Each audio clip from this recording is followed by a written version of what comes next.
originally, it was built in 1844 by John Temple, who was using it as the headquarters for his cattle ranching operations.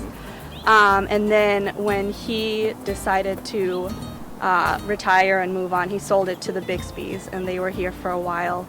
And then a later generation of Bixbys remodeled it in the 30s and lived here, and then in the 50s it became a museum. This was the center for his cattle ranching. So he had a mayordomo, or foreman, who lived here, and this was the mayordomo's room. And so he was in charge of running the cattle ranch while Temple was in Los Angeles. At that time there were no fences between the ranchos, so the cows were all just kind of wandering wherever they wanted to. And the way that they were differentiated, so you could tell who owned which cows, was with brands. So this is the Temple brand. It has, you can kind of see a T. Temple was raising his cattle. He raised them only for the hides and for the fat. The fat to be rendered down for tallow, for candles, or for soap. So what they would do is they'd put the fat in this tripod. It wasn't on bricks. This is something somebody did wrongly later.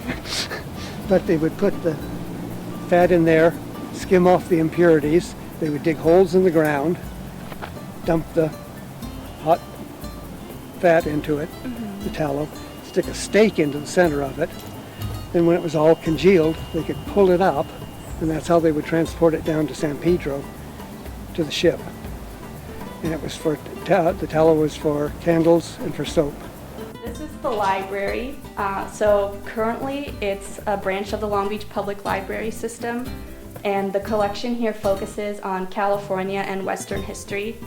So it's a research library, so all of the books here have to stay on site, but anyone can come in and research the books in here, and we have a card catalog that lists all of them. I give house tours, and in character as Fanny Bixby Spencer, who was the youngest daughter of Jotham and Margaret Bixby.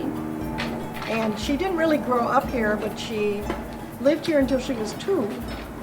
And then the family moved to Los Angeles, but they always came back for shearing time. So I can talk about the shearing with a great deal of authenticity, at least as a little child would have seen it. We have a small staff, but then our house docents, garden docents, and our programs are mostly run on volunteer support. So we have a great core of volunteers, and they're all also very passionate about the Rancho.